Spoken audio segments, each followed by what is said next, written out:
Hey, hey, hey. Happy Tuesday. Come on in, pull up a chair. The Gaming Gang Dispatch is in the air.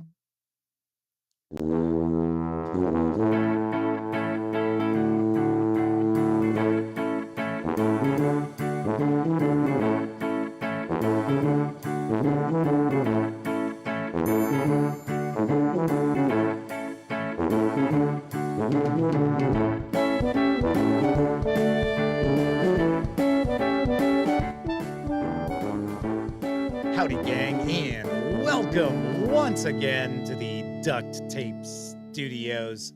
I'm Jeff McAleer, your host, here at the Gaming Gang Dispatch, brought to you by, shockingly enough, thegaminggang.com, of which I happen to be the founder and editor-in-chief. So welcome aboard. Tonight is Tuesday, May 20th, 2025. This is live stream 1190. Closing in on episode 1200. Ooh.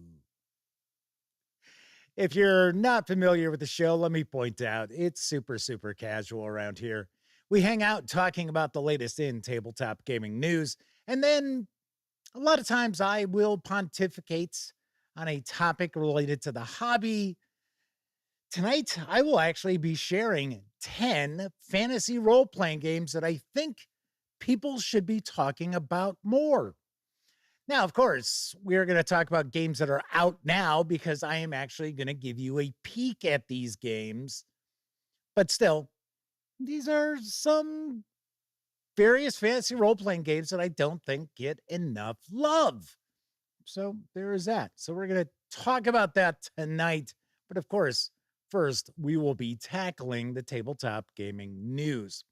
Now, of course, if you would like to be a supporter of the Gaming Gang, a Patreon membership is available. We do have that link down in the show notes.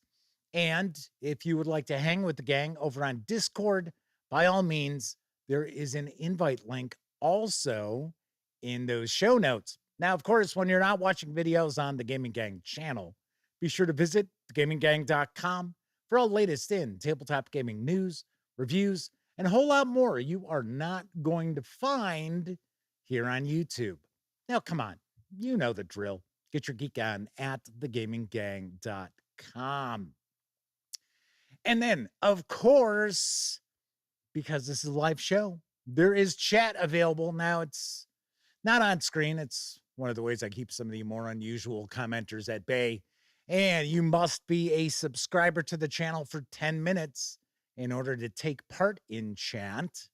And of course, if you are a subscriber and have been for 10 or more minutes and you want to say howdy, maybe you got a question, comment, by all means, chime in. I will do my very best to respond.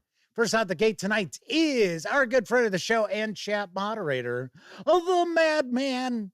Sean O'Donnell is with us, as is Cthulhu, Tessie Trekkie, Kathy Evans, Robert Santon, Coco B, Semper Buffo, Chris Lundgren, Kevin King, Lord Squirrel Show. I think might be a first time visit in chat. That nickname's not necessarily ringing a bell. But, of course, if you have hung out with us in chat before, sorry I don't remember the nickname. Lona's Cave and Chris Lundgren is also hanging with the gang tonight. Yes. Before we jump on into the news, do want to mention the audio might sound a little bit different. Somebody had commented on a video. And funny enough, I think this video had been recorded before I did some tweaks to the audio. And they said, you got that really expensive microphone there, but why do you have a buzz? Why is there a buzz? Well, I listened to earbuds, did not hear a buzz.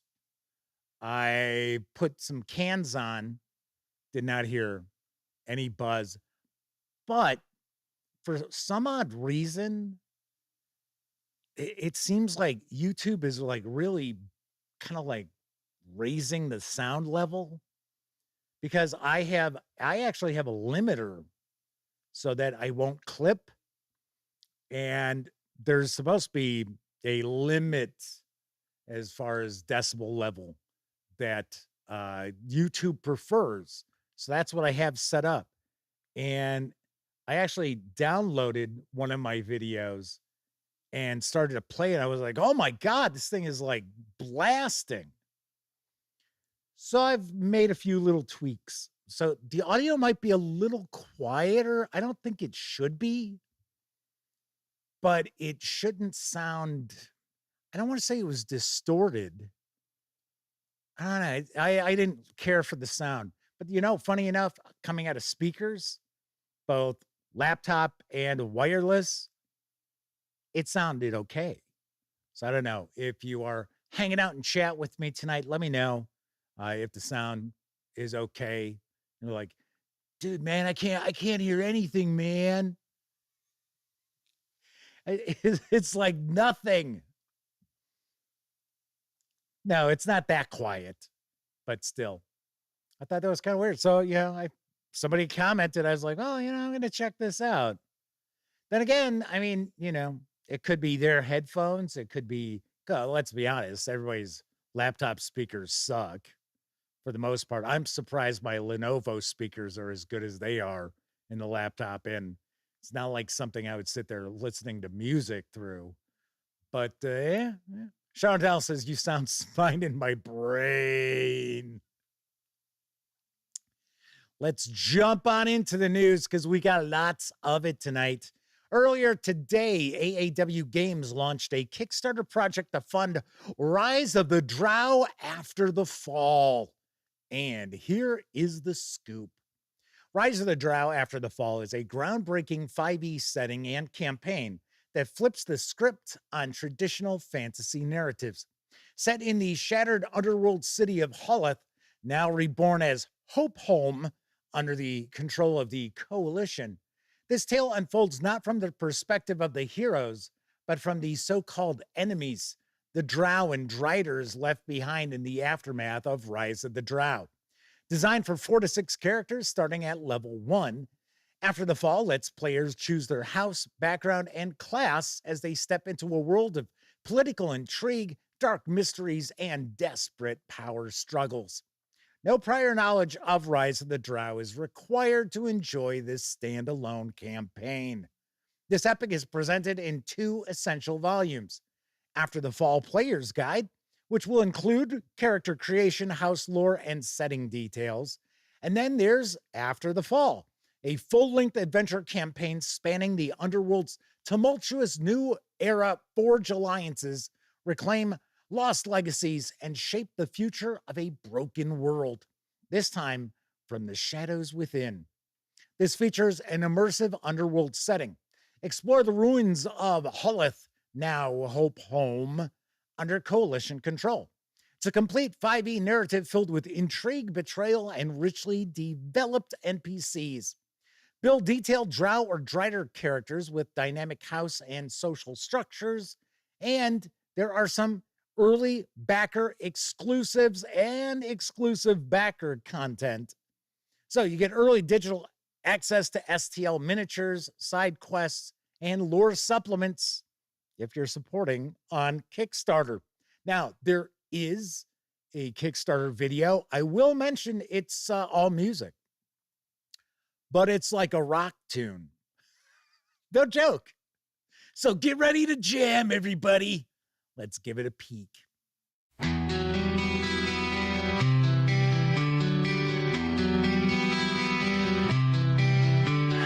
Once we dance through twilight's veins, out of sight unseen, drinking venom black and cold, ruling realms obscene.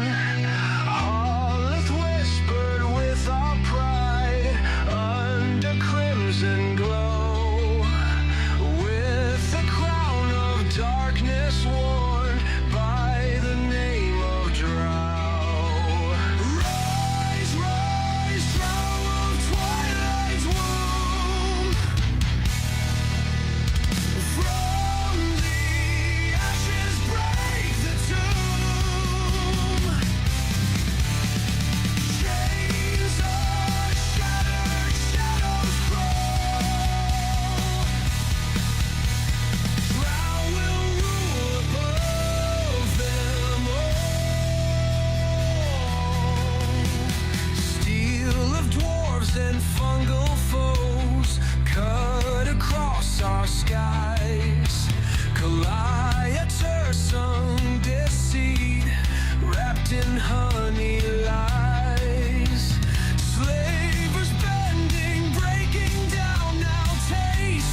The project for Rise of the Drow After the Fall is already funded. You can reserve the player's guide and the adventure soft covers. They are being produced in soft cover, not hardcover, with PDFs for a $66 pledge. If you want to just score the PDFs alone, you can do so for a $34 pledge through June 18th. Expected delivery is March of 2026, both for the physical books as well as the PDFs. Pretty sweet. I want to say, I think Pete's Dracolich had mentioned in chat, they've always been curious about Rise of the Drow and if it was worth picking up. I've reviewed it, so check that out. Yes, it is an older video. The video quality isn't the best, but still, you're kind of curious about it. But if you want me to save you a little bit of time, I will tell you, I really liked it. I thought it was well done. I thought it was very well done. Although, not that it should matter, but the edition I reviewed was for Pathfinder first. Yeah, it was Pathfinder first edition. So there is that. Tessie Trekkie had mentioned that they bet all 10 games that I'm going to talk about tonight are macho women with guns or nuns with guns and bad habits. Well, thanks, Tessie Trekkie.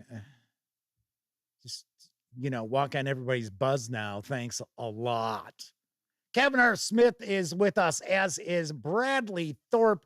JD Soul 3002 was mentioning, wow, that was an awfully pink drow in the video there. Yes. Bradley Thorpe says, I think a tabletop role-playing game no one really talks about is Mythic Britain by the Design Mechanism. It's a Dark Ages game. They found it by accident. It's one of Bradley Thorpe's personal favorites. Gotta say, I have never encountered Mythic Britain. I have heard of it, but I have not actually taken a peek. And yes, the lovely and talented Miss Sarah D is with us tonight saying howdy to everybody. Pete Straxwood said, drow culture is fascinating and wicked. Not sure if that musical track captured that. Yeah. All righty. Oh, I should also mention that I will be visiting with AAW Games, otherwise known as Adventure a Week Games, at Gen Con. I will be interviewing Jonathan Nelson once again, no doubt. Man, I can't believe it's just over 2 months until Gen Con. Man, oh man. We will talk a little bit about that after the news. Moonright Long, arriving in stores this week from Two Little Mice, is Adventures in the Household for 5e. And here's the latest. 100 years have passed since the master left his house, and now the little folk have returned to claim the household. The strong boggarts in the hearth, the refined fairies from the garden, and the ingenious sprites on the upper floor, and the daring slog of the horde down in the basement, have finally reached an agreement and given way to a fragile peace. Household history is being made among old disagreements, new alliances, and great revolutions. Every littling, no matter how small, has the power to change the world. So temper your pins and sharpen your scissors. Wear your best suits and bridle your mice. You're going on a tiny adventure. Adventures in the Household is a role-playing game filled with adventure, intrigues, and social interactions set in a large abandoned house. It takes place in a world that resembles the first years of our 19th century, in which each room constitutes a proper nation you can explore. Players of Household take on the role of littlings, little beings of the little folk from European folklore. Together, these littlings will go on to live great little adventures that span over 5 of the most troubled years in the history of the house, beginning at the end of the First Household War and living in the shadow of a new threat. It was a magical period when all folks came together in new alliances despite old disagreements, a time of ideological and industrial revolutions. All this while always on the brink of a diplomatic incident. Adventures in the Household for 5e's core book clocks in at 328 pages. The hardcover carries an MSRP of $50. When it hits stores this week, I don't know if it's positively this week because I've seen conflicting reports, but it is supposed to be arriving this month at least. But of course, if you want to just grab the PDF alone, you can do so right now over at Drive-Thru RPG for $25. Sweet. So of course, if you're curious, Adventures in the Household is household designed for 5e mechanics. So it is the same game, not a different game. It is household. And, I got to say, this is probably not a bad move. I'm pretty sure they kickstarted this, and I'm also pretty sure they did quite well with this Kickstarter. Two Little Mice does really well with their crowdfunding. We talked about their outgunned superheroes. Isn't it? I think that's on Backer Kit, if I remember right. I don't think it's on Kickstarter. But gotta say, really like the artwork. And of course, stay tuned. I will certainly have my review of Outgunned very, very shortly. All right, Indarius Termina is with us in chat. We also had, let me jump back, Nuriachi joining us. Hopefully I'm close with that. They said, sounds great to them. Nothing but the voice, clear and crisp. I could tell once I kind of did changed a few little settings here and there. It did sound a little bit better. I don't know if there was a hum or anything like that. Sarah D had asked, hey, do you think AAW Games is going to do a song for every game they release? In a few years, they could have a whole album. No, actually, I don't think they're going to do that, Sarah, because AAW Games has released actually quite a lot of stuff. I think this is the first time I've seen they released a Kickstarter video that was just a song. We normally do not encounter that. Let's see. W Forge is with us, as is Martin 7W. Looks like we got a nice chat rocking and rolling tonight. Tessie Trekkie asks, Jeff, did you ever have a look at the household box set? No, I have not. Two Little Mice, I don't think has licensed it with Free League Publishing. I think it's only Outgunned that they've done that with. But if they decide to do that with household, I would love getting a peek at that, because it looks really, really well done. All right. So, Indarius Terminus says they've got the household sequel book set. Quite excited for it. Is that the garden that they kickstarted recently? Kevin King asks, is there a grimdark version which introduces a house cat? I would take a guess there's probably many house cats in household, and does not need to be grimdark to get there. DB is also joining us tonight. Very cool. Let's move on to our next news piece, because right now you can save on Raging Swan Press's dungeon dressings, not all of them, but quite a bit of it, over at Bundle of Holding. And I've got the deets on the deal. Overworked Game Master, does prep for your tabletop fantasy role-playing game sessions take too long? Do you never have time to design the cool little details that bring your game to life? Turn to the dungeon dressing system neutral game mastering resources from, you guessed it, Raging Swan Press.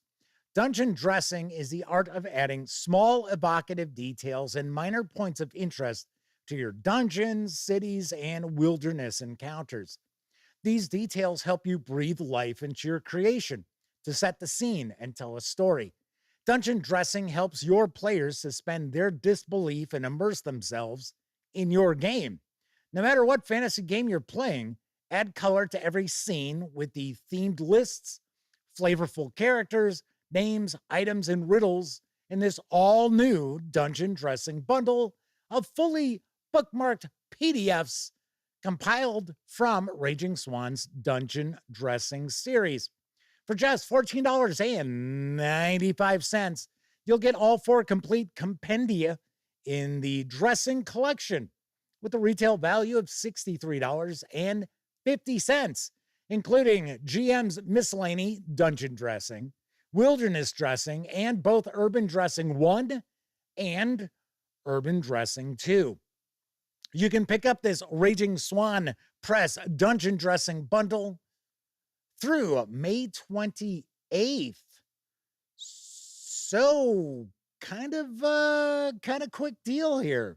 It's not, I guess we wouldn't say it's truly a quick deal, because usually those, I think, are like a week.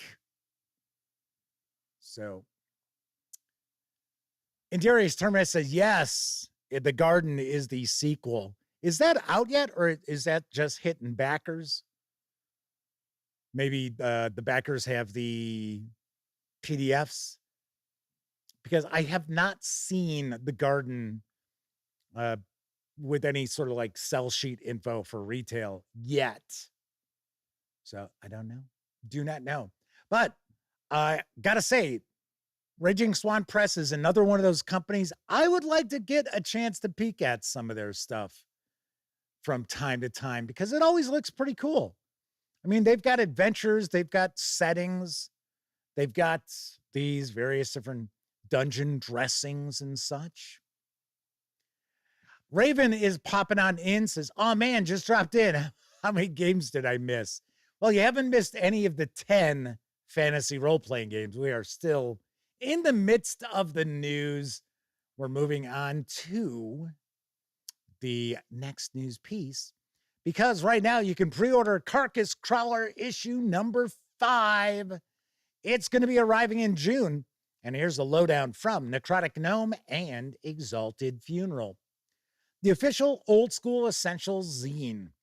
The 5th issue of Carcass Crawler, the official Old School Essentials zine, is packed with new material for your games, including new character classes and races, new spells and magic items, new monsters, optional and expanded rules, referee advice, previews of in-development products, short adventures, and more.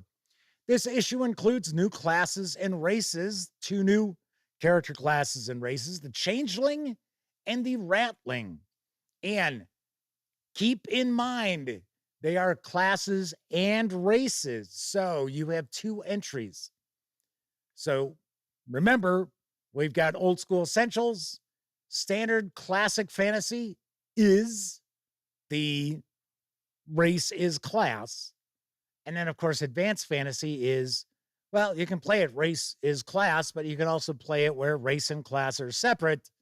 That's why you have 2 entries for each of these.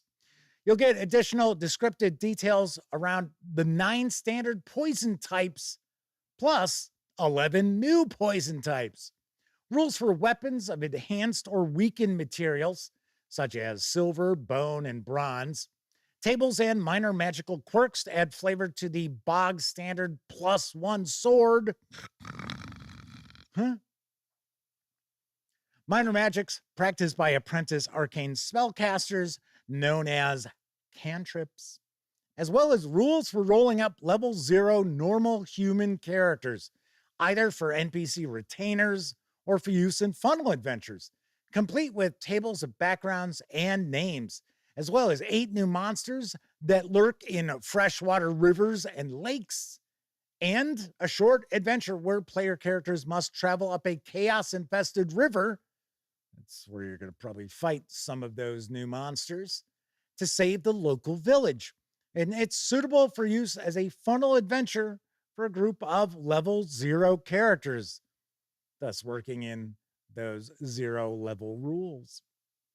The 32-page zine with PDF carries an MSRP of $15, and it is going to arrive in June. If you order from Exalted Funeral, you will receive the PDF pretty much immediately. So you do not have to wait until June for the PDF. Very nice. Very, very nice. Pretty cool. Pretty cool. Freddie P is joining us in chat. Howdy ho. Welcome aboard. Let's talk about our final news piece. Stay Frosty Remastered is out in PDF from the Melsonian Arts Council. And here's what I know. Game over, man. The bugs are through the perimeter. The gates of hell have opened. The mothership is landing, and the captain's brain got sucked out. There's only one thing you can do, Marine. Stay frosty. Stay Frosty is a complete old-school science fiction tabletop role-playing game of future Marines versus the universe. Use these rules to play in the style of your favorite military science fiction movies and video games. Players have to balance escalating tension and dwindling resources against staying frosty to complete their missions. The system is loosely built on... Wait a second. There we go. Hey, how come the news didn't change? Come on. These are the pictures I want. These are the images you're looking for. The system is loosely built on top of the legendary Black Hack, in turn based loosely on Dungeons and Dragons. What does that mean? Well, it means the central resolution system is a 20-sided die equal to or above an attribute. Yes, you heard that right. Equal to or above an attribute. If you have advantage, you roll twice, take the better result. If you have disadvantage, you roll twice, take the worse result, which of course, that was never in Dungeons and Dragons. You have 4 attributes: brains, brawn, dexterity, and willpower, determined by rolling 3d6 in order, and lower is better. 8 classes or MOS: armor, cyber, engineer, infantry, intelligence, medical, psyops, and special ops. Each gets a pack of tools and benefits. Armor, for instance, gets a light tank or armored personnel carrier and a repair toolkit. I think the APC is a little more important.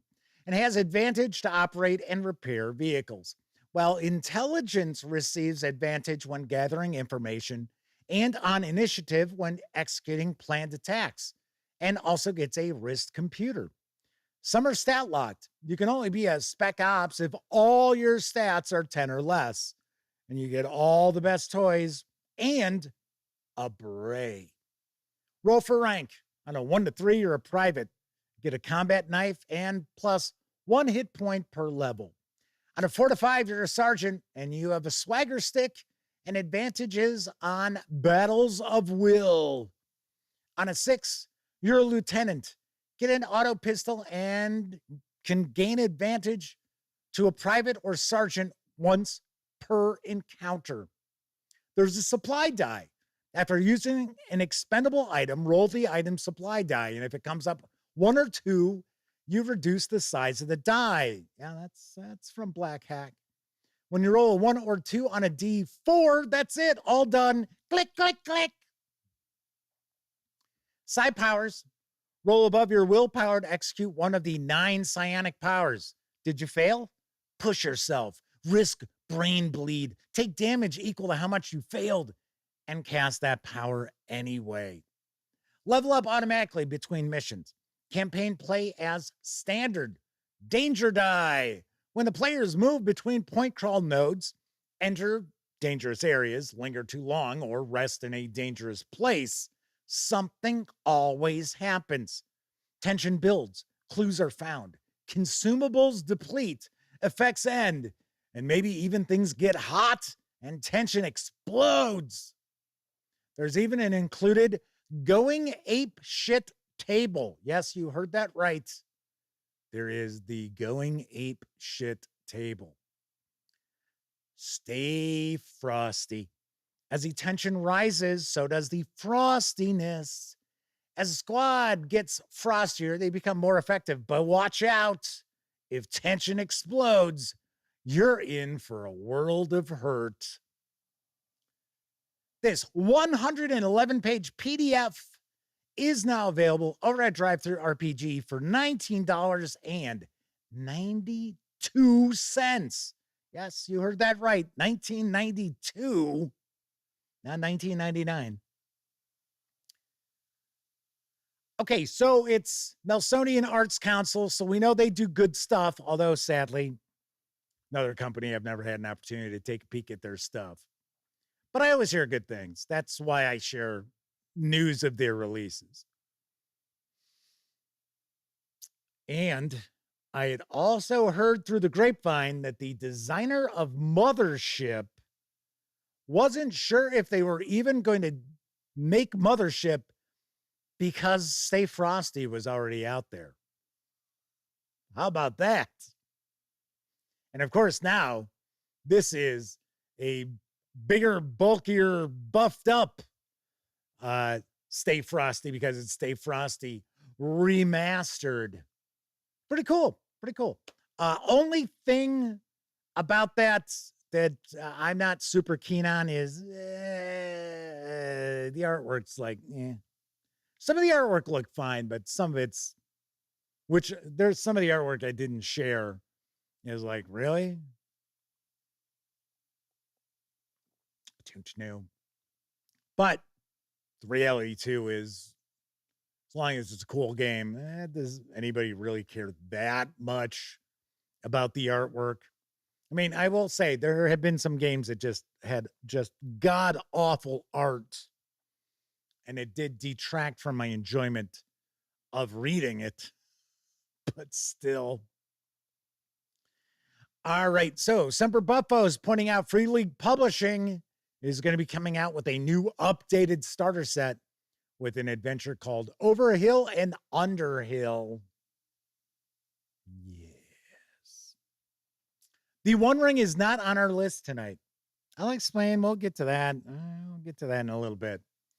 Anyway, that is the news for this evening. Of course, I mentioned Drive-Thru RPG a few times. Don't forget, the Gaming Gang, thus the Dispatch, is affiliated with the One Bookshelf sites. So if you are going to go stop by, I don't know, Drive-Thru RPG, Storyteller's Vault, Dungeon Masters Guild, Wargame Vault, even the fiction, comics, all of those One Bookshelf sites, stop by thegaminggang.com first, click on one of our banners. That way, if you happen to make a purchase, I get 5% of that sale. And it all adds up and really helps keep thegaminggang.com around. If you like the video, if you dig the channel, if you find the Gaming Gang to be a valuable resource, hell, if you just like what we do, you can always become a Patreon member. That's right. We have 4 tiers of Patreon membership. You will find that link in the show notes. And I give a shout out to our supporters at the $10 or higher tier every show. So I do want to say thank you to Tessie Trekkie, Dan Webb, Tier 2 DM, Game Cat, and Pete's Tracklich. And of course, a tip of the cap to our $25 members, the Madman and Agile Monk. Thank you very much. Thank you very much, everybody. Thank you very much. Anywho, also want to point out, if you want to hang with the gang, be sure to swing on over to Discord. We've got an invite to our Discord server. And when I say hang with the gang, I mean it. I pop in there multiple times a day, just see what's cooking. I share, links to the videos. So if you're not receiving the notifications from YouTube that there's a new review out, which happens all the time, even if you've rung that bell, you'll find it over there. I share all the game news, so you've got links to that too. And then, of course, all these other folks are hanging out, chatting as well, and sharing their thoughts. I think we've got like 75 members, somewhere around that. So, yeah, kind of cool. Kind of cool. Chris Lundgren says, good info tonight. Yeah. There was a fine mix of news pieces of this evening. That is for certain. Something else I want to mention. If you saw my review for the Pendragon Game Master's Handbook, you know that I had a contest. I was giving away a copy of the Pendragon starter set in PDF. Reason being, if you were interested in Pendragon, but you didn't have the player's handbook, why would it matter to get the Game Master's Handbook, right? So I thought, well, and plus, I think some folks are kind of scared off by Pendragon. They think it's a crunchier game than it is. I don't know. So anyway, made it super easy. All you had to do is tell me who your favorite Arthurian character was and why. And of course, you had to be a subscriber to the channel as well. And the winner of the PDF of the Pendragon starter set from Chaosium Inc. is Anders Dog. That is the nickname. So what I need you to do is send me an email, which is easy to find. It's Jeff McAleer at thegaminggang.com. You can find it in the notes of the channel if you don't know how to spell my last name. And just send me an email. It's got to be from your Gmail account that's affiliated with your YouTube account. Pretty easy. Raven says they're intimidated by the Great Pendragon campaign. They know they are. Yeah, but that shouldn't worry anybody. You don't have to run the Great Pendragon campaign to enjoy Pendragon. Pete Strackwitz says they received their Tales of Argosa's Shadow Dark Adventure Anthology. Interesting format. So much great material. I'm hoping maybe we'll have an opportunity to take a peek at that. Fingers crossed. Speaking of taking a peek at stuff, More Prepared arrived today, actually, from my friends over at Cobalt Press. Of course, this has 30 one-shot adventures for Tales of the Valiant. You can use these for 5e D&D 2 if you would like. And I will have a review of this. I'm planning on getting a review out this weekend because this is not in stores until June. So we will try to jump the gun here. I don't have an embargo as far as I know. So there is that. And then also we might start having an opportunity to take a peek at some releases from Mongoose Publishing as well as Monty Cook Games. I don't know for certain. I am trying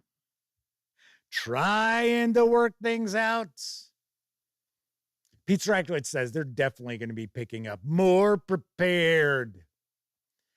Something else I should also mention, if you see a review or you see a news piece or just our discussion, say on the live shows, or like I said, if you see a review video that I do that kind of helps you decide on making a buying decision about it, anything that I've tackled, be sure to let the publisher know. We've talked about this a few times before.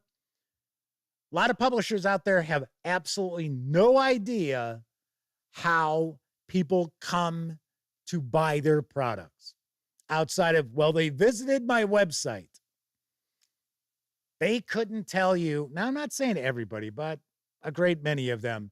They can't tell you if it was an article that somebody read online, or if it was a review video, or if it was a first look unboxing video or anything like that.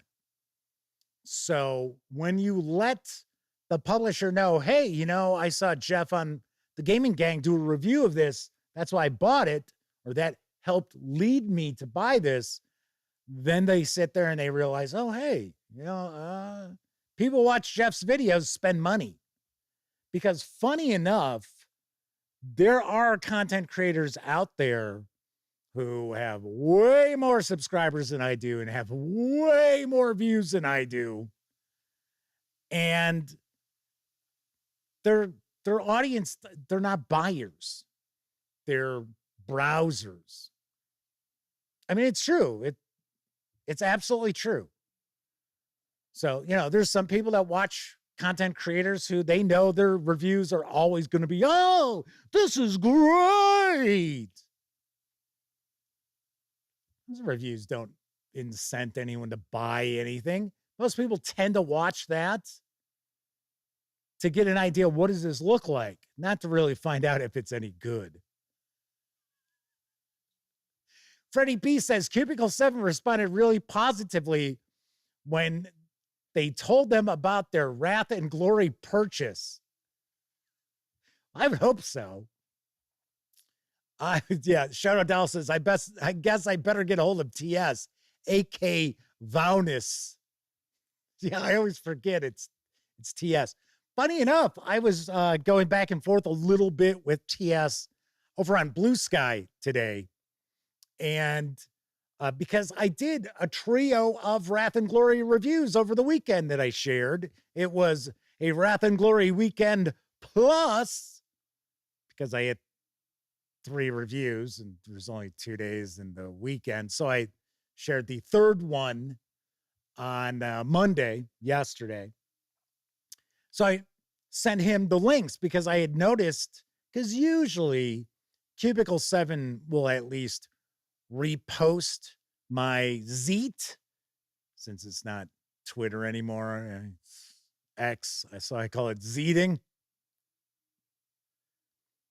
Normally they'll do that, or they will actually go and share their own post that will share like the review, right? I hadn't seen that with anything. So I thought, well, it's probably flown under their radar. I'll shoot the links to TS.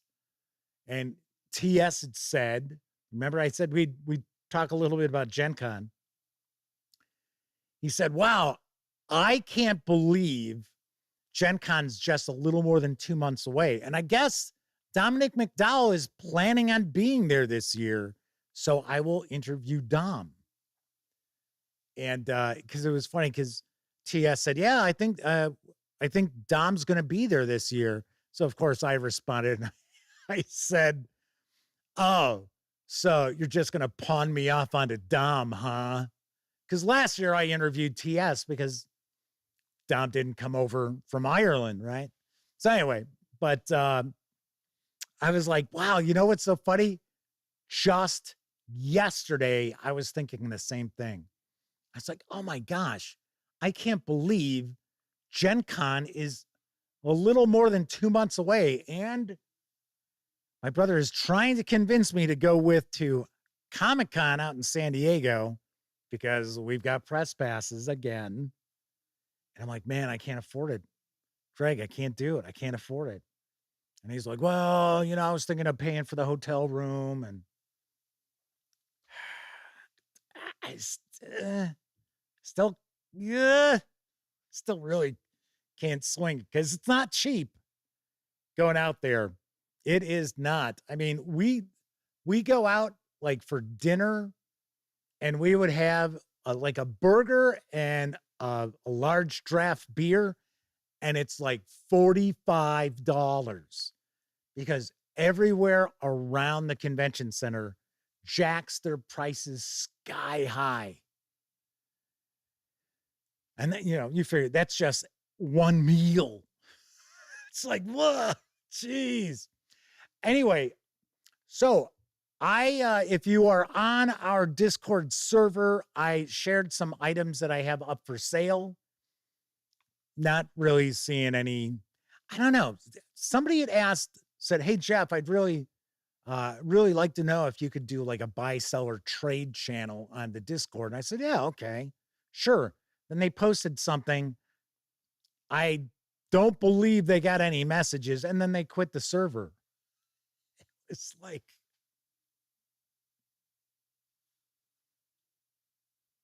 thanks. Okay. So I think I'm going to do another sale on the website. I will roll out another sale. There is going to be a lot of stuff, including Gloomhaven. I'm going to share. I'm going to sell my copy of Gloomhaven because it's not even punched. So, all right. Chris Lundgren asks, "What's the food like in a Gen Con convention floor?"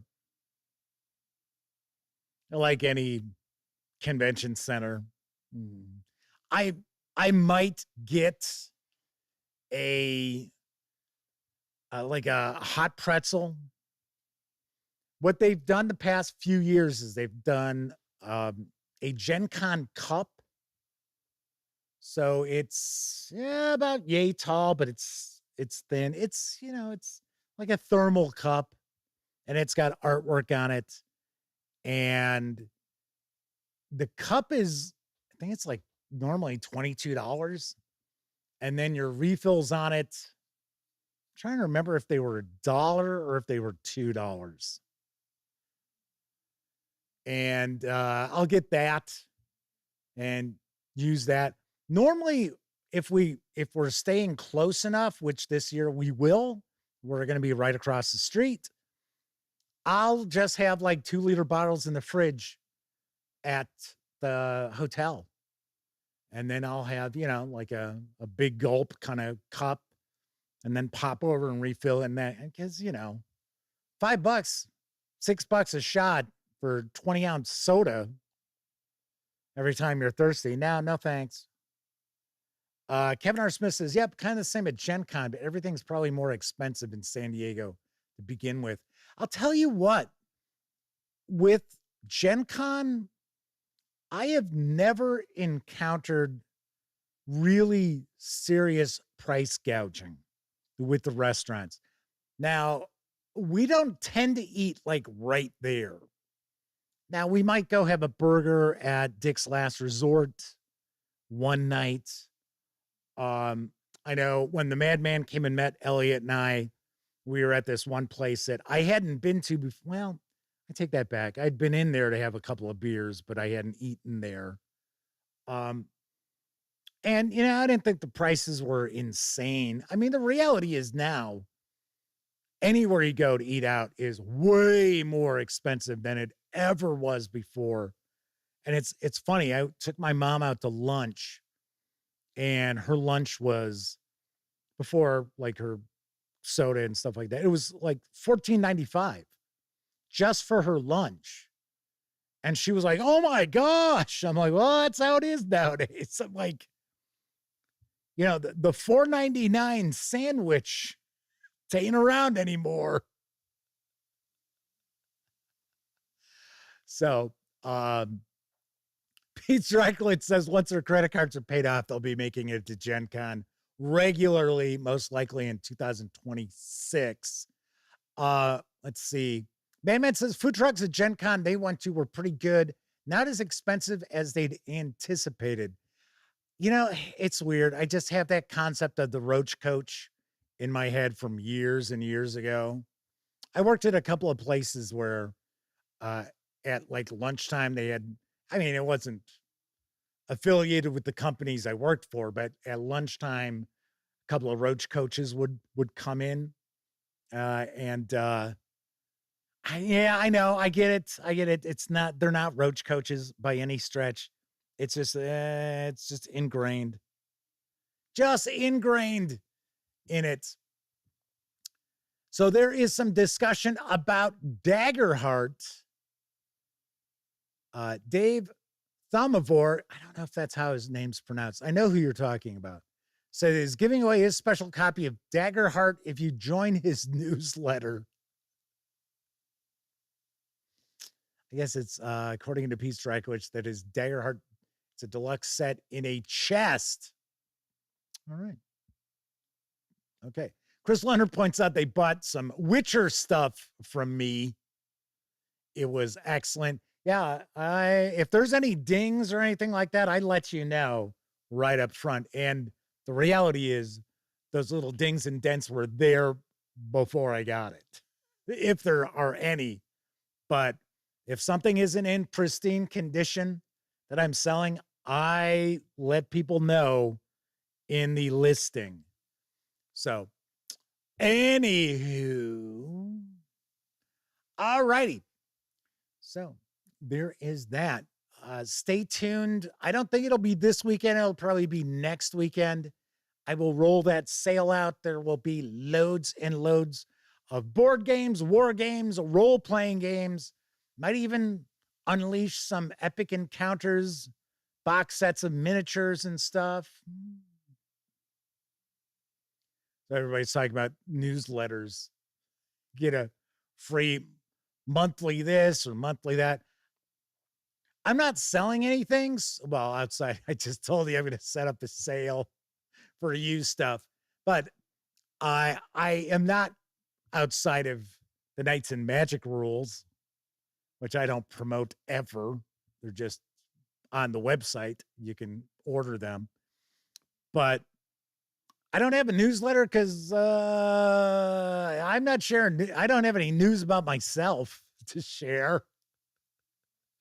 So sorry, I just do my contests that tie into the videos. That's how I do my giveaways. I don't make you sign up for nothing. Just have to be a subscriber to the channel. That's all. All right.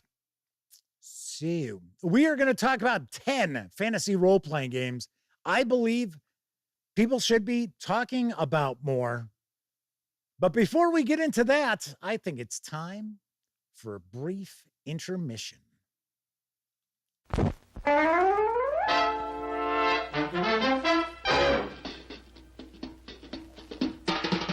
Oh, the time is now, the time is here. Now's the time for a bite of cheer. A tasty light where the price is right. Well, look here, you'll dig this sight.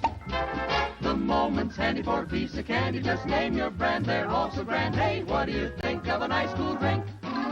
Or a big box filled with a popcorn thrill? Let your taste buds meet with an ice cream treat. Refresh yourselves, it's time to eat.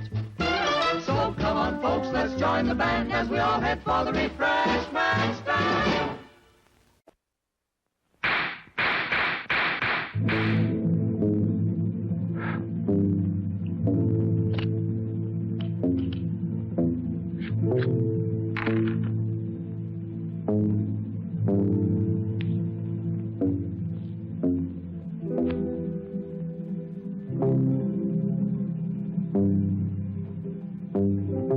You are watching a demonstration of the most authentic cap pistol in the world.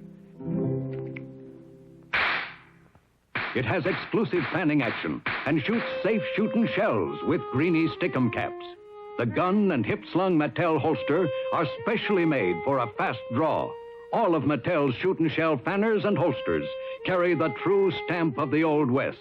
And every boy will walk tall when he wears a holster and pistol with a Mattel brand. You can tell it's Mattel. It's swell. What's this? The cat monster setting a trap for Mighty Mouse. And the bait? Post Sugar Crisp. How can Mighty Mouse get it? I love Post Sugar Crisp. So do my friends. For breakfast, it's dandy. For snacks, it's so handy. They're wholesome wheat puffs covered with sugar and honey. That's why it's fun to eat Sugar Crisp, morning, noon, or night. Now, everybody, better for breakfast, better for snacks, just a little bit better. Those are the facts about Post Sugar Crisp. Most any cereal is fine with me, as long as you spell it P-O-S-T, 'cause all Post cereals happen to be Just a little better. a little bit better, a little bit better than any other cereal happens to be. For breakfast, it's dandy. For snacks, it's so handy. If this works, it'll taste better than Wilkins coffee. I guess nothing will taste better than Wilkins.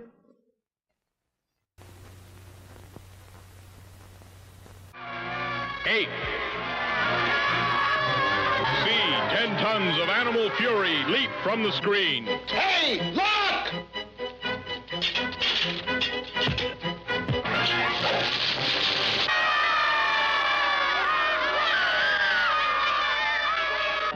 C8.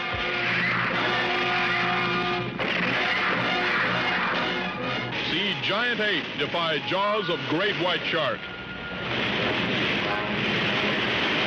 C giant ape vanquish monster reptile.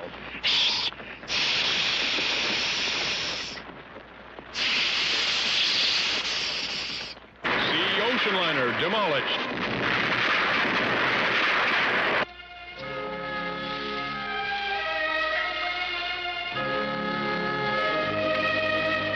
C Metropolis fight to survive flaming holocaust. See helpless beauty in embrace of 36-foot monster.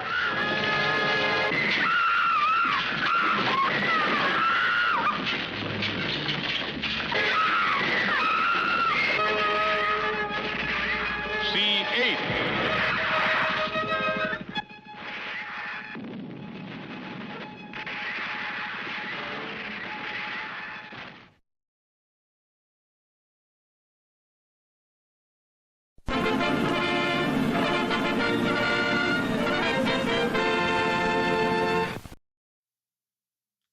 Sea ape battle great white. Sea ape take on giant snake.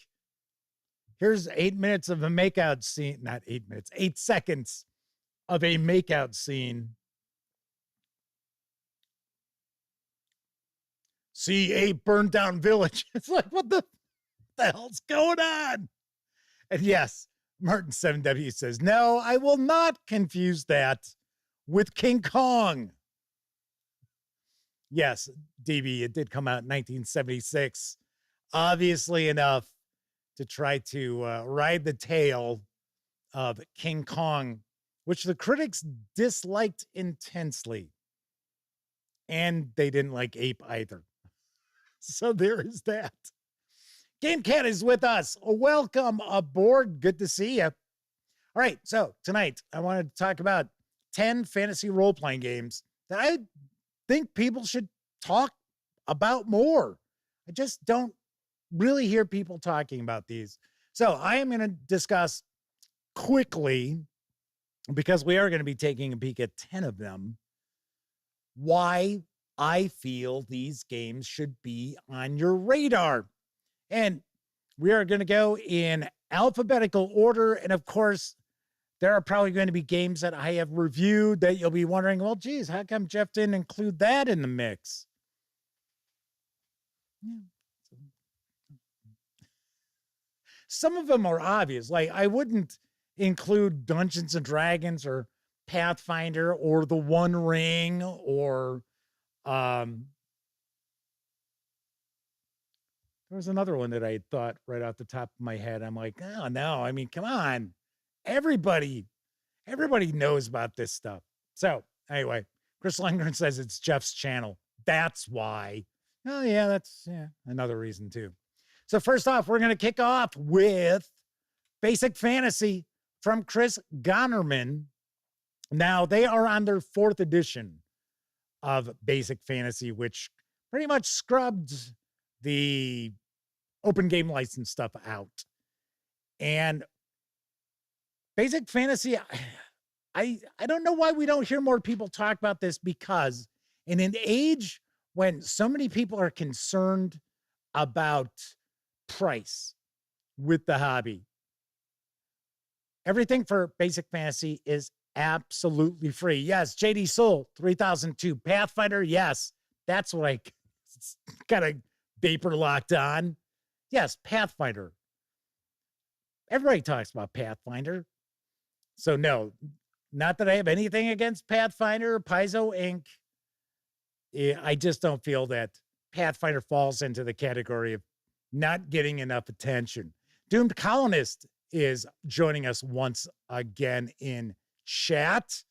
Keith Lewis says they found a copy of Basic Fantasy at Half Price Books back in February.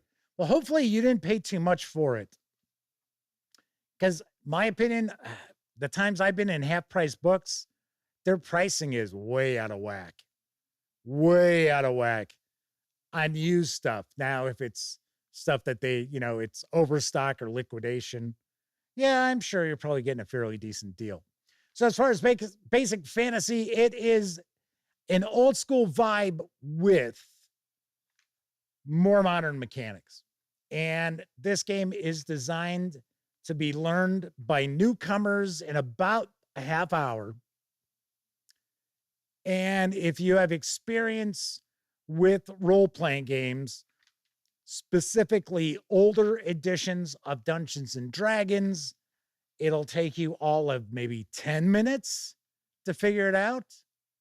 So, but just giving you a real quick peek inside. This is all in one. So one volume gets you the player-facing information, game master information, your bestiary, all these goodies. As you can see, the monster section takes up the most page space. Here's our game master section here. Artwork throughout is very reminiscent of Advanced Dungeons and Dragons. I like that. I think that's pretty cool. And you'll also find that just about every well-regarded classic Dungeons and Dragons and Advanced Dungeons and Dragons module has their basic fantasy equivalent over at basicfantasy.org. It is all absolutely free. If you want to get the hardcover or soft cover of the core rule book, it is at cost through Amazon. There are some of their other supplements that are also available as soft covers. All that is pretty much at printing cost. So that is one of the big reasons why I recommend Basic Fantasy, especially if it is someone who wants to try out the hobby. Maybe they're kind of interested in, the way D&D used to be, but they don't have a lot of access or extra cash to throw around for a role-playing game. Can't go wrong with checking out Basic Fantasy. This is a game that I will point people to when they talk about, the hobby's too expensive, everything's overpriced. Well, free isn't. Free's not overpriced.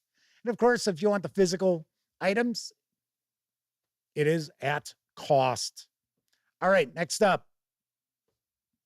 Castles and Crusades. My friends over at Troll Lord Games recently released the revised edition of Castles and Crusades.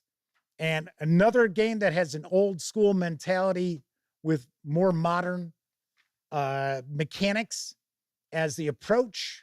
Just kind of give you an idea here. As far as playing Castles and Crusades, I really like the fact that you've got your primary and secondary attributes, because it leads to being able to kind of custom tailor your character to the way you want to play. So you'll still have your class, you'll have your class abilities and things like that, but maybe you want to be a fighter who is more cerebral, right? Maybe not the typical, dumb Gord. Yeah, Gord kill. No. Or maybe you want to be a wizard who is able to, duke it out with NPCs and monsters, wield a sword or a bow or whatever. And that's what those primary and secondary attributes allow you to do. Another thing I really like about Castles and Crusades is once you understand the core mechanic, you pretty much have this all under your belt. Not much to worry about there. And this is really the only book you truly need in order to run Castles and Crusades. The Castle Keeper's Guide. The Castle Keeper is the game master in this case. The Castle Keeper's Guide is all optional. It's additional advice for game masters and then tons and tons of optional rules and optional mechanics and things along those lines. So you don't need that. So it's not like it's the Dungeon Master's Guide. And then, of course, there is Monsters and Treasure, but it's not difficult to actually port over monster manual entries and things like that, things that were statted for AD&D for first, second, even some respects, third edition of Dungeons and Dragons. So just kind of giving you a quick peek in here. And lastly, got to say, the fine folks over at Trollord Games are some of the finest people you will encounter in the industry. They are always giving out sets of books to schools and community clubs and things like that for kids. They have special discounts. I think it's half price for active military and veterans. So really good stuff. So it is very easy for me to sit there and tell you how good Castles and Crusades is and how fantastic the people behind the company are. So there is a peek at Castles and Crusades. We love tabletop role-playing games. Vitality Mirth is with us. I believe it's a first-time visit in chat for them. Welcome aboard. Did I see someone else? Yes, Sagaverse Studios is joining us. Said, hey, I made a show. Well, welcome aboard. Vitality Mirth points out something that I mentioned in each and every one of my reforged reviews. Did I say revised? It's actually Castles and Crusades reforged. Yes. This background on the pages is got to go. You may not necessarily pick it up too much on the camera here, but it's kind of a green and got to go. Just plain background, because on some pages it's a little bit darker, so some of the text kind of just gets lost in it. So yeah, that was one of my dings on all three of these books. So yes, future reference, hopefully the Troll Lords decide to just go with blank, just white background. Next up, Dragonbane.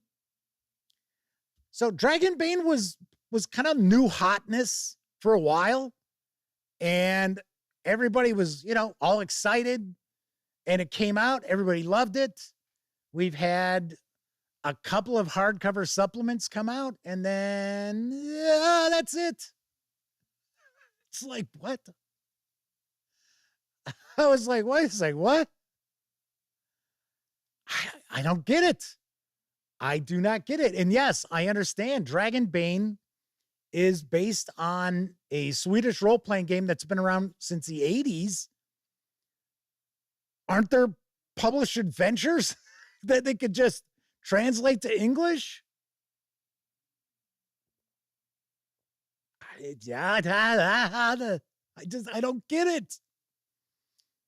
But I'll tell you what, Dragonbane's very cool. Another game that's very, very easy to jump into. Once you understand the core action resolution mechanic, you're going to be off and running. Love the artwork throughout. And something else that you want to keep in mind is this is a fantasy role-playing game that, while I wouldn't necessarily say it's tongue-in-cheek, it does not take itself overly seriously. Now, the adventure supplement that was published was pretty serious stuff. It was not a lot of mirth contained within, but this is a really unique setting too. So, of course, we do have our mallards. We've got our duck people, which, if you are a RuneQuest fan, another role-playing game that did not get added to this list, because I think plenty of people know about RuneQuest. And I love RuneQuest, don't get me wrong, but I don't necessarily think it needs more attention.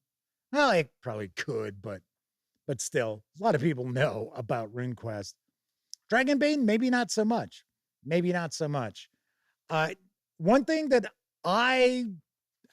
it took a little getting used to, because I have actually run the beginning adventures for Dragonbane.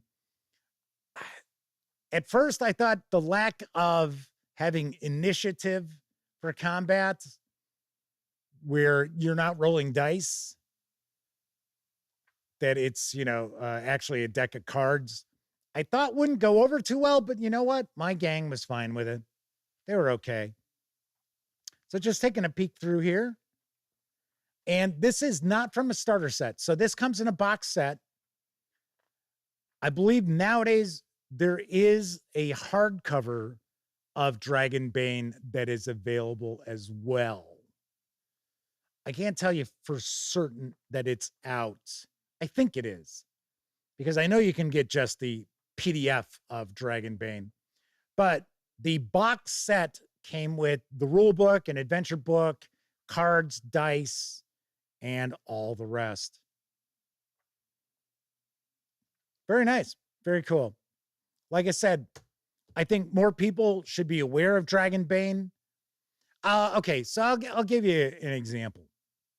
Now, I have not seen Daggerheart up close and personal. I have seen the sell sheet info. I shared news of it. So once again, I've got nothing against it.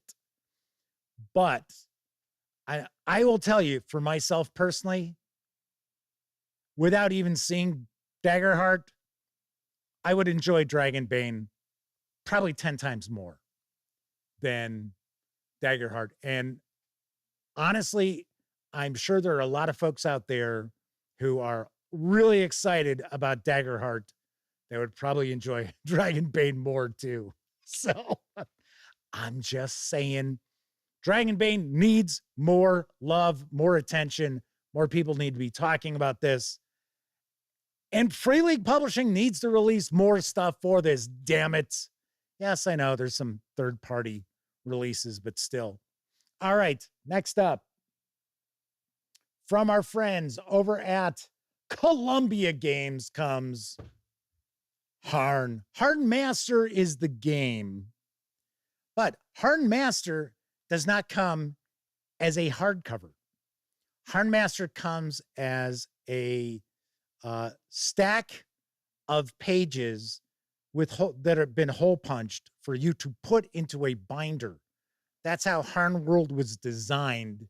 It is very, very modular. Raven thinks that Daggerheart's going to go the way of Candela. I always want to say what is it? Candelella or something like that. I always want to say that. But Raven thinks Daggerheart's going to go the way of Candela Obscura. Yeah, you want to talk about obscure now. That just absolutely flamed out. And when they were pushing Candela Obscura, they were trying to, basically say it's gonna out Cthulhu, Call it Cthulhu. It's that good. It's gonna revolutionize, your horror role playing. Womp womp womp womp.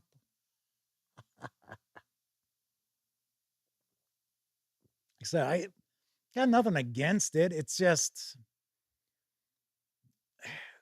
whenever somebody tells you, well, if you like this, you'll love this, you're not going to love this. It's just not going to happen. Kevin R. Smith says they got a chance to play Dragonbane at last year's AcadeCon. Says it plays great. So, give you a peek at Harn. Now, this is Harn World. This is the setting. And if you are looking for a fantasy role-playing game in a fantasy world that is more low fantasy, more tied into the medieval realities. Now, I'm not necessarily saying that this is just rehashing medieval history. It is certainly not. Coco B says, if you liked King Kong, you'll love Ape. Yes. James Mitchell is with us. Very nice. W. Fort says Critical Role's next online campaign's going to use Daggerheart, so it'll have that as a promotion. Well, I would hope they would use that because it's their game. So, I mean, that was my understanding. Many of the folks behind Critical Role are behind Daggerheart. So, yeah. Anyway, just kind of giving you a peek here. Now, as far as Harn Master goes, it is crunchy. It is a very crunchy fantasy role-playing game. As far as rules complexity, I would not say it's as complex as Chivalry and Sorcery, because I think Chivalry and Sorcery is probably the deepest set of rules I have seen for a fantasy role-playing game, which is fine. I've got no problem with that. That's just not what I'm looking for at my table, essentially. So DB says, even right now, Harn Master isn't getting any love. You guys are all talking Critical Role. Nah, we're still talking Harn 2. Agile Monk says Harn World and all the Harn products are some of their all-time favorites since the 1980s. We also have various different Kingdom books that come out. So here we get, this is Harn World. This volume also includes Harn Dex, which is an encyclopedia. And it gives you a breakdown of various different aspects, all in alphabetical order. And then this book also has some regions as well. But solid artwork throughout. This is pretty much the art style that you'll find with the Harn releases. But as Agile Monk has pointed out, this is one of his favorite fantasy role-playing series. And like I said, if you are interested in a more realistic fantasy world that's tied into the realities of the medieval world, then Harn Master, Harn World are certainly going to be things that you want to have on your radar. Sadly, I have never seen like a bundle of holding or a humble bundle that has Harn. And Harn is one of the pricier fantasy role-playing games out there. Next up, Hyperborea from Northwind Adventures. I know some people have asked me how come I don't talk more about Hyperborea. I mean, I've shared my coverage of it. So I've reviewed the core rulebook. This is actually the player's book. What is it? The player's manual. I almost said handbook. And if you are looking for a truly old school sort of D&D adjacent game, then look no further than Hyperborea, because this actually uses the combat matrices. Now, they're not the old D&D, but still, that is something that you will have. It's for each of the character classes. I want to say, I think the big selling point, in my opinion, for Hyperborea is that it is a really, really solid sword and sorcery sort of setting. There are some published adventures out. I think 3 more kickstarted recently for Hyperborea.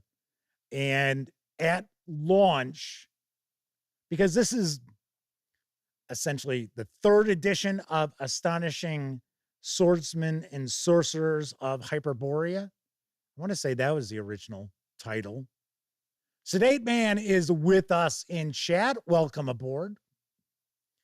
Kevin King says they actually enjoyed reading the High Gygaxian light dialect used for Hyperborea. Yeah, kind of. Yeah, you're right. Yeah, okay. Yeah, I would agree with you on that, Kevin King. I would definitely. I really enjoyed reading this.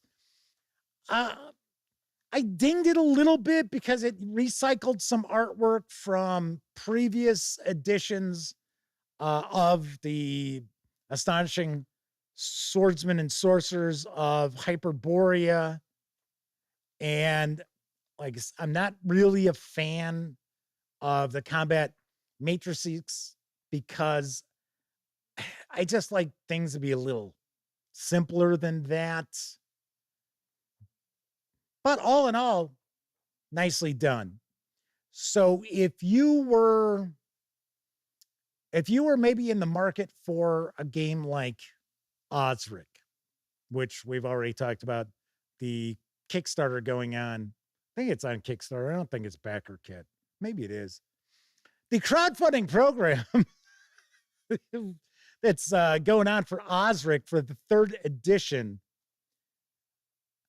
This would be along those lines, keeping in mind that it is swords and sorcery as opposed to like high fantasy. Now, for some strange reason, some people have a misconception that like low fantasy isn't epic. You can have epic tales in a low fantasy role-playing game. So just giving you a peek through. And another selling point are the subclasses. Each of the classes has subclasses and very, very cool. And Chris Leonard asks, how much are the core rules? Well, you got to keep in mind, Hyperborea has 3 volumes. It's got the player's manual. It also has the Game Master's manual, handbook, whatever. And I want to say, maybe it doesn't have a monster book. Maybe the monsters are in the Game Master book. I think that's the case. So it's 2 volumes. Let's see. MSRP on this. I don't think we're going to see one. Oh, yeah. When this came out, so I've had this copy for a while. This was $50.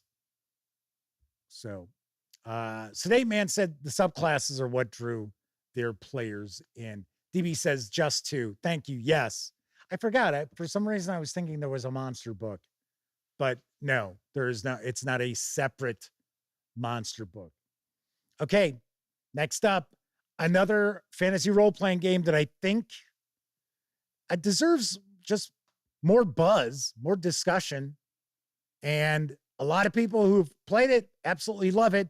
And I'm talking about, get ready, Mauslita!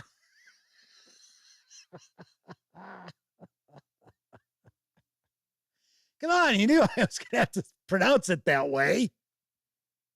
Mauslita!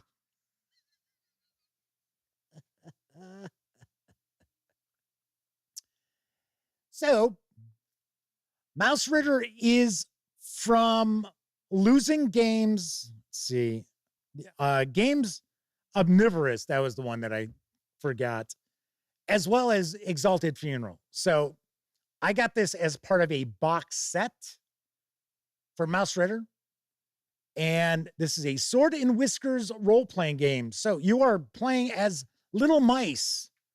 And this is very, very rules light. And it works extremely well. A lot of people absolutely love the inventory system, which almost has a little bit of a kind of a Tetris vibe to it, because you will have equipment that takes up the slots, but it's visual, as you can see here. And the adventures tend to be just little fold outs.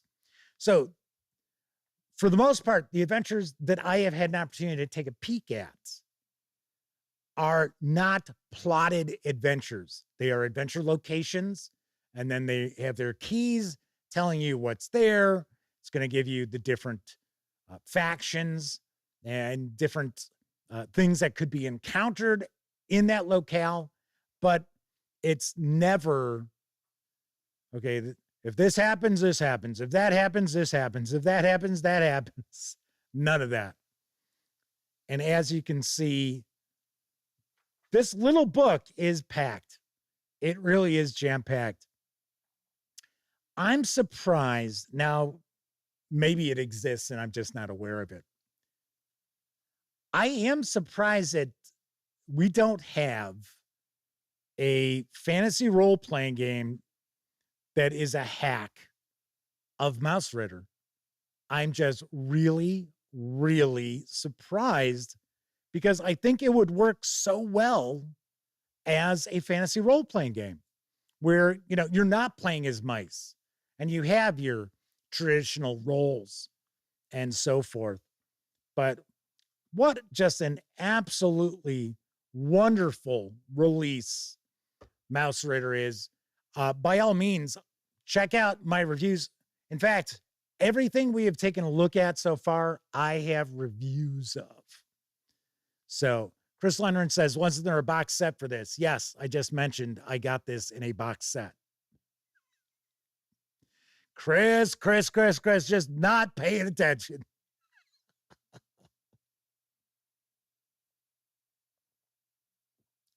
I Hate V-Necks is with us.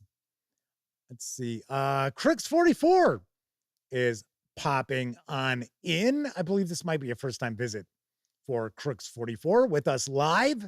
So welcome aboard. They'd asked anyone else looking forward to Warhammer Old World. I am curious about it, and I'm pretty sure, yeah, we're going to get an opportunity to take a peek at it. I Hate V-Neck said, I was curious till they announced it was just another grimdark Empire-centered game with a different dice system. Lost any interest there. Yeah, you know, we were talking about Cubicle 7 games earlier, and now I'll be interviewing either Dom or TS at Gen Con. I'm kind of surprised about this Old World role-playing game too.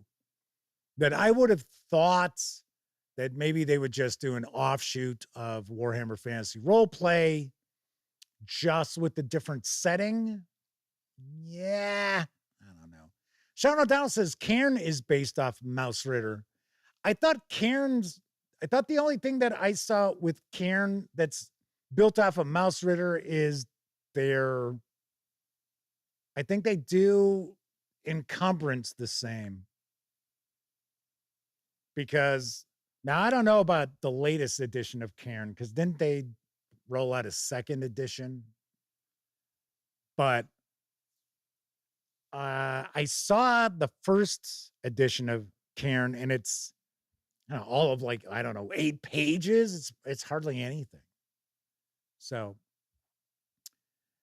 Mark Hawkswell is with us in chat, says they're pretty excited for the third-party Mouse Ritter Mega Dungeon that's shipping soon. Ooh, nice. Very nice. Very cool. Moonride Long, something else that I reviewed very recently and absolutely loved. And I'm just really surprised, not really hearing too many people talking about it. And it is Land of Eam. Yes, Land of Eam from Star and Flame Games and Exalted Funeral. I reviewed the slipcase set. I actually reviewed each book separately. And Land of Eam is a role-playing game. It's a fantasy role-playing game that's actually far deeper and darker than it might appear to be, based on the artwork as well as kind of the way it's being presented. So I know somebody had referred to it as the Muppets meets the Lord of the Rings. Okay, maybe. That's not how I really saw this. But what this is fairly rules light. So this is not real in depth as far as the rule systems. There are not a ton of moving parts. Not going to see like really tactical combat or anything like that. But this has a real old school mentality to it that I certainly was not expecting. So just like Mouse Ritter, you thought I was going to say it the other way. This is built for emergent play. This is not a role-playing game where you're going to see that the adventures, at least the adventures that have come out from the publisher, from Star and Flame Games and Exalted Funeral, are not plotted adventures. And we've got all these various different locations that will cater to particular sort of adventures. I like that quite a lot as well. We've got a lot of various different ancestries for the players to choose from. We've got different archetypes for them as well. I was super impressed with Land of Eam, and I can tell that most people will have an absolute blast playing this. But as you can see, we've got loads and loads of tables.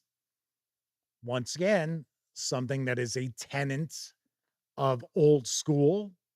So Pete Drakulich asks, Jeff, is Land of Eam D20? No, it is D12. It utilizes a 12-sided die for its success or failure mechanic. So there you go. Just a look on through here. Artwork. I like the artwork. It's uniform throughout. I absolutely love the cover artwork. I'll give you another peek at that. I think the cover artwork is excellent. Dice Tales is with us, says, well, that's a positive. The D12 doesn't get enough love outside of the Perilous Wilds. Or the, what is it called? Is it the Dungeon Dozen? Was that it? Was that the name? I think it's from the same author.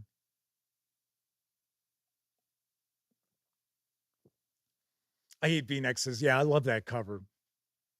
I could see running this. I really could. I could really see running Land of Eam. So another fantasy role-playing game that I just don't think enough people are talking about. And another one that's been out for a bit longer than Land of Eam is Symborum. For me, the selling point for Symborum is the setting, the lore to the role-playing game. Artwork is fantastic too. Now, there is the Ruins of Symborum, which is built on 5e. And I have heard from people who, now I like the mechanics in Symborum that are built into the game itself, you know, the core game. But I have heard from some folks who like the 5e mechanics better with this. I'm like, oh, okay. Adventures for this, there are quite a few that are out there. There is an entire 5-part trilogy, or no, 5-part trilogy. Duh, that'd be 3 parts, Jeff. Yeah, that was good. Yeah, it's like a 2-part trilogy.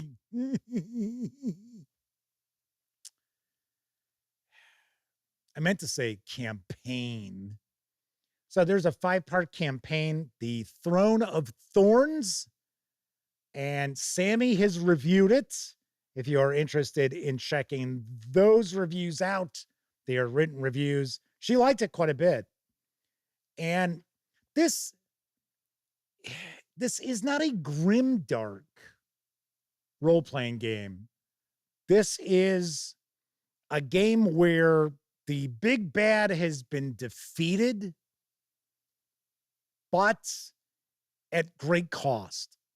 So the civilized peoples of the world are attempting to rebuild and reclaim areas of this world that have been abandoned and lost. Much of the adventures that are published takes place in on the outskirts of this huge primordial forest. So the question was, does this use the Year Zero engine? And I see Kevin R. Smith has answered that question. So Chris Lundgren says, looks too complex. It's not. This is not a complex game. Not at all. There is a starter set. So it's important to keep in mind, some of these games do have starter sets. So Castles and Crusades, their starter set is not out yet, but it should be out soon. So you've got that. Dragonbane doesn't have a starter set, weirdly enough. Their box set is the game. So I thought, okay, that's kind of wild. I seem to recall seeing that there is, I don't know if it's coming to Kickstarter or crowdfunding, I guess I should say, or if it's something that's ready to go to retail.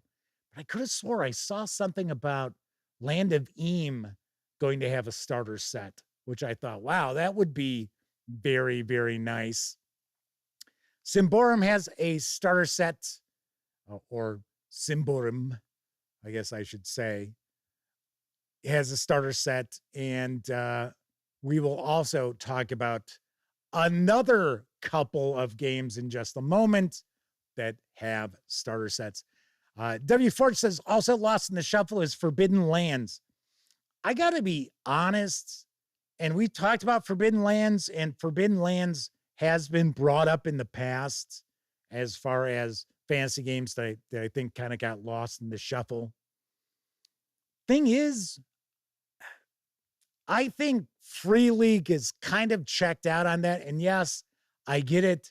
There is an author for some new supplements that are supposed to be coming out for Forbidden Lands, but they just don't come out. So it's like, I don't know. As I mentioned previously, I think Free League Publishing is stretched a little thin at the moment.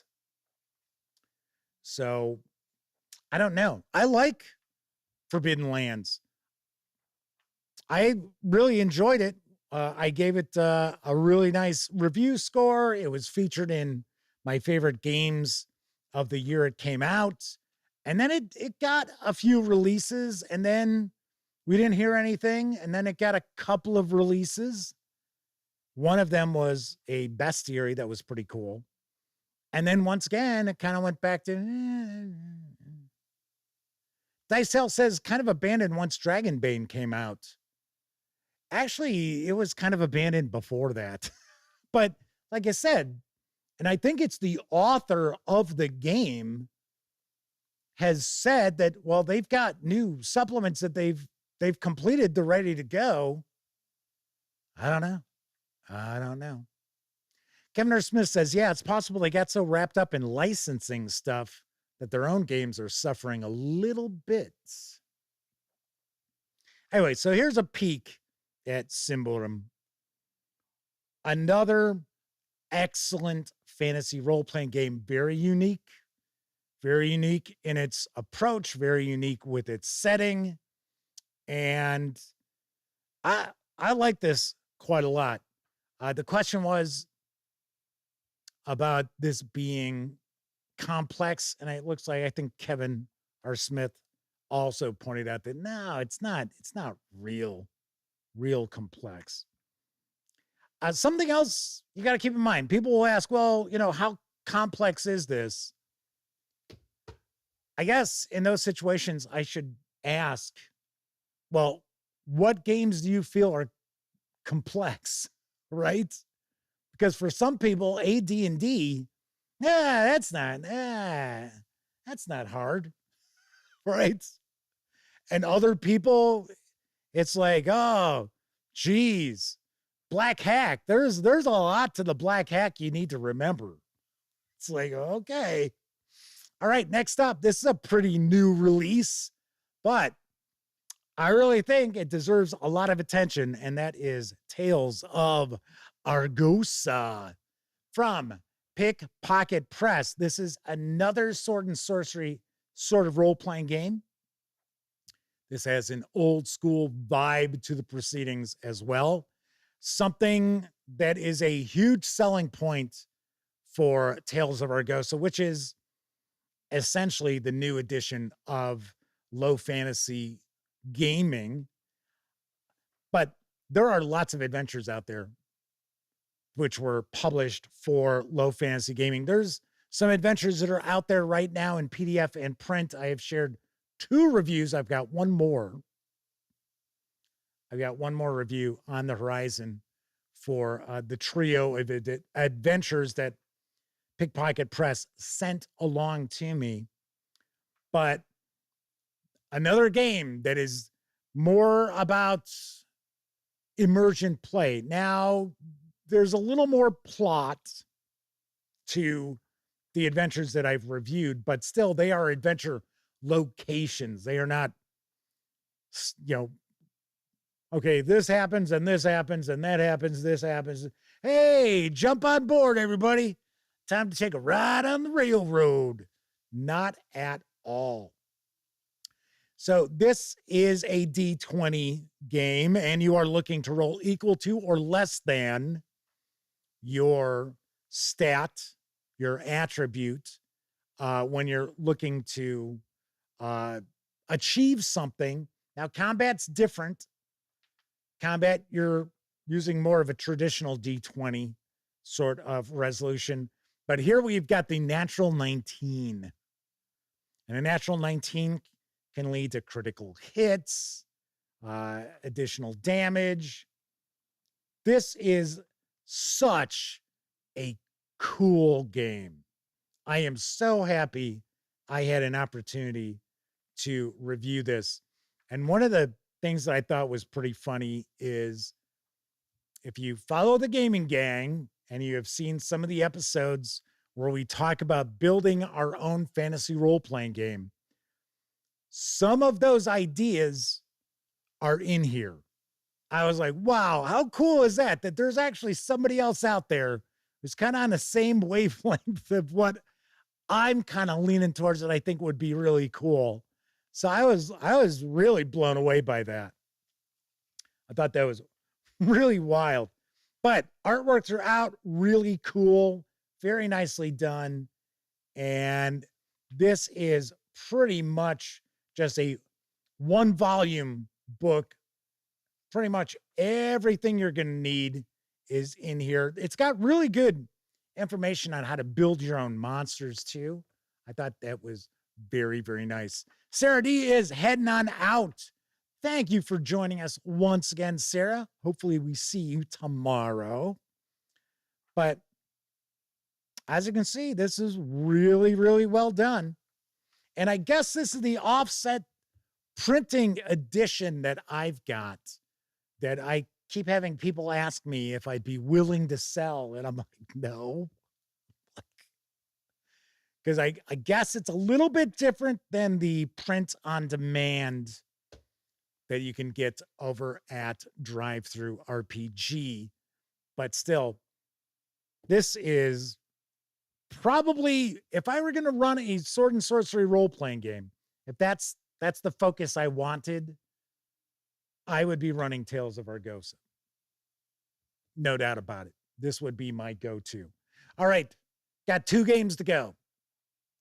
Last one. DB says the POD doesn't have the end papers.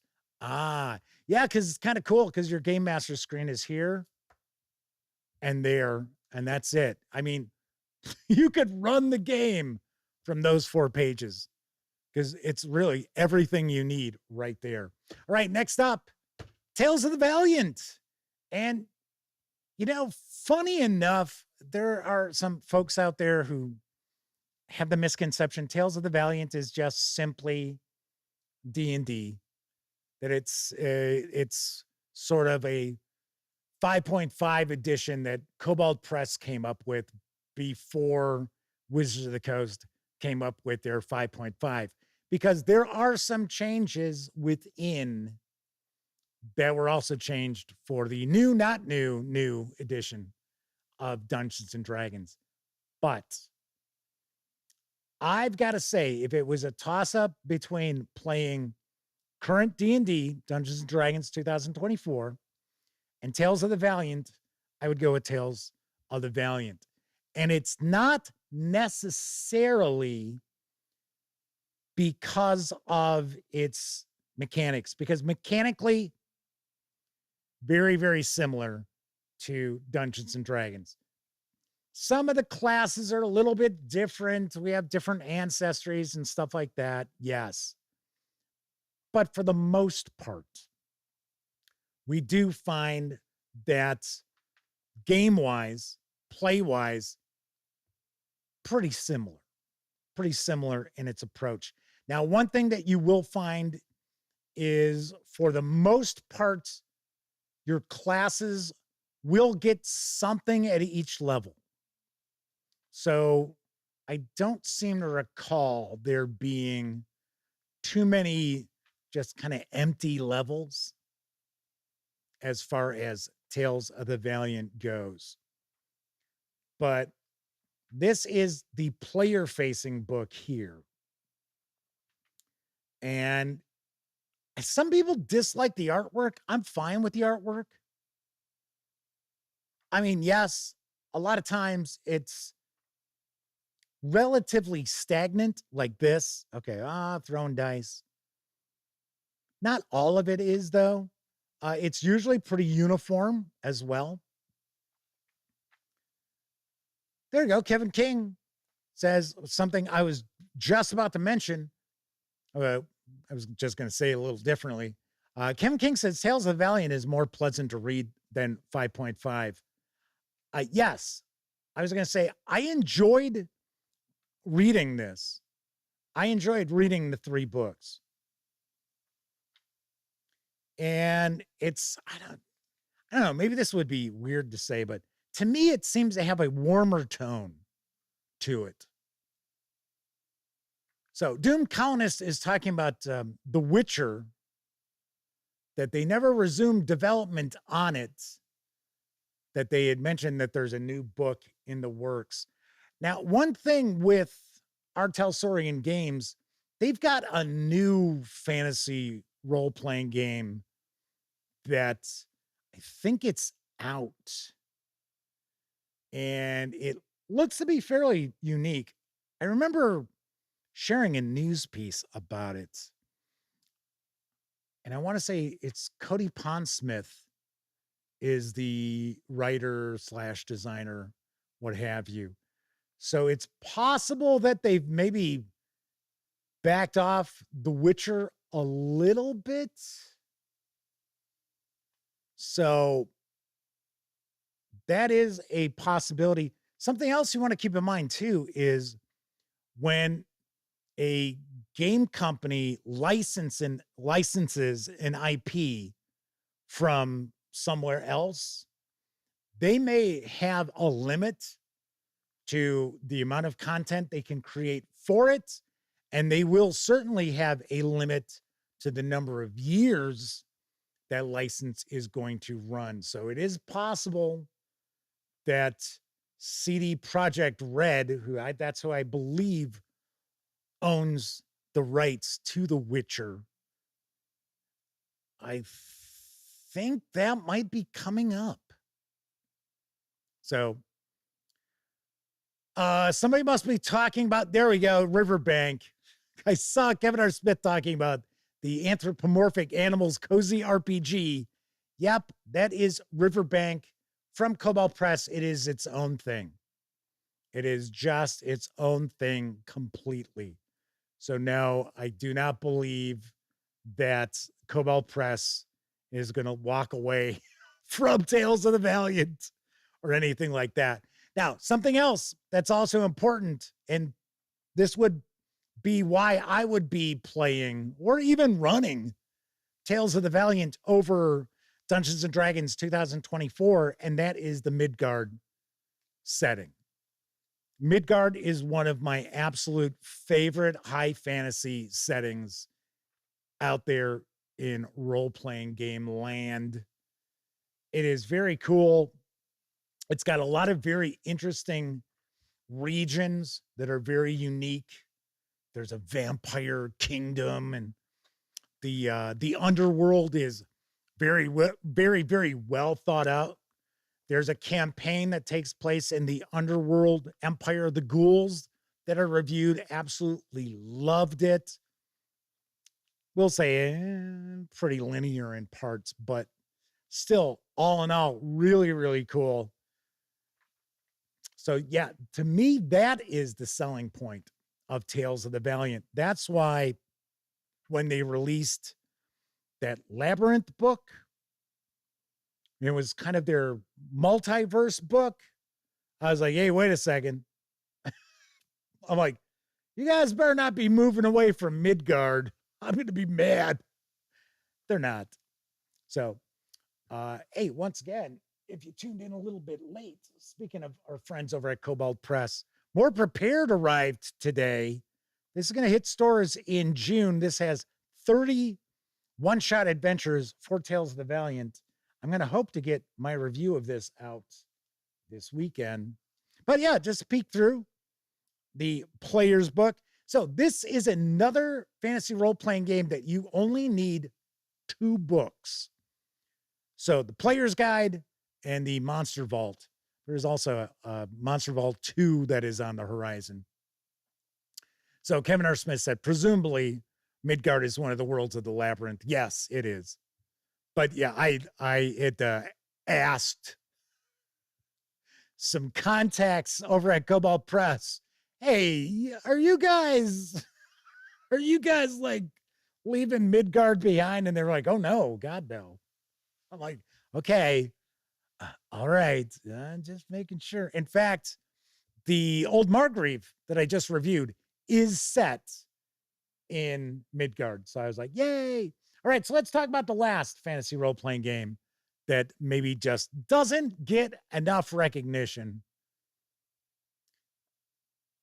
So Mark Hawkswell says, I don't think CD Projekt Red owns the rights.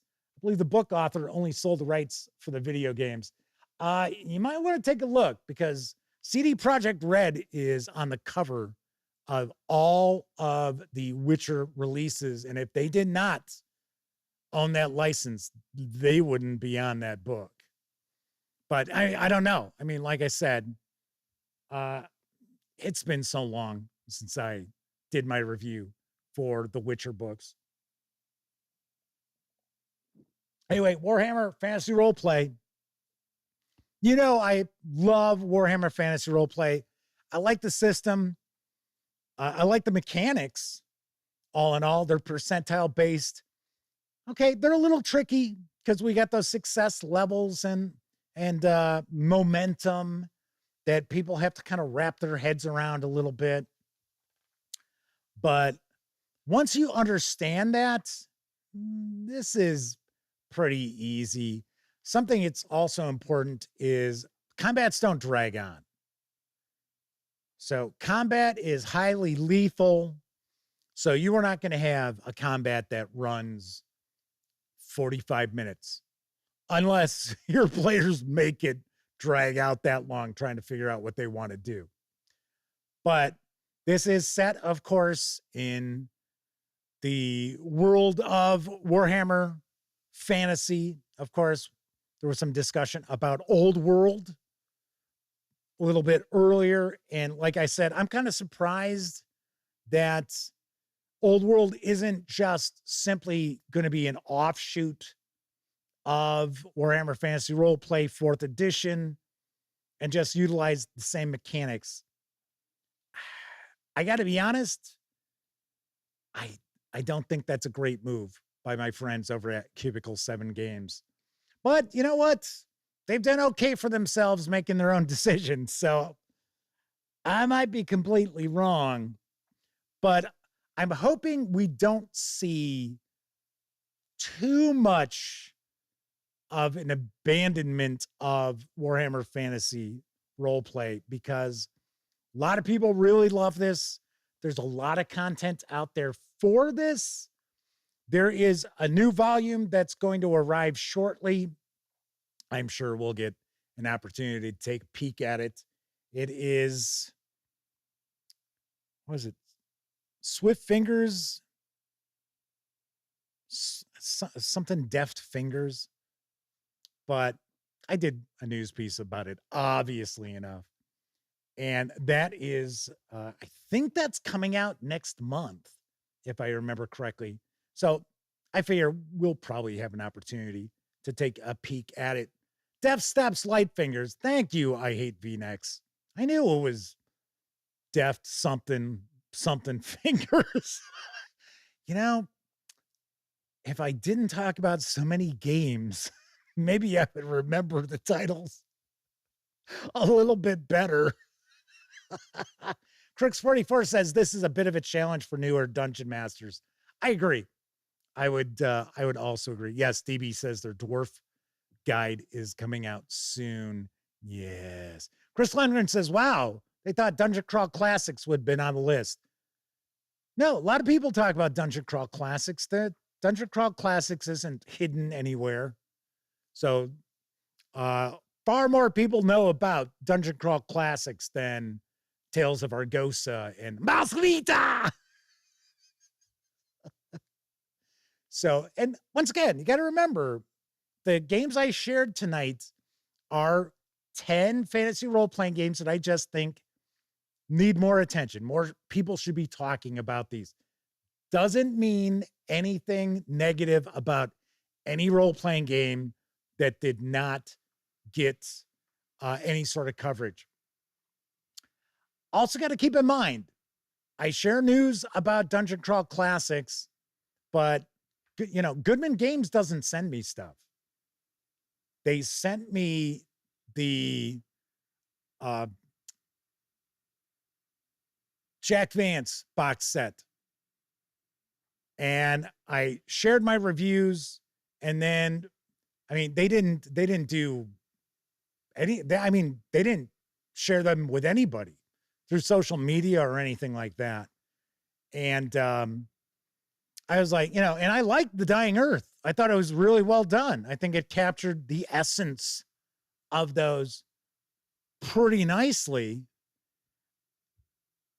And, you know, I had reached out to their marketing person, and I was kind of like, hey, how come you're not sharing the reviews? I mean, I didn't expect them to make a big deal about them, but I thought, you know, they would at least, like many publishers do, retweet me sharing stuff, reshare it on social media and stuff like that.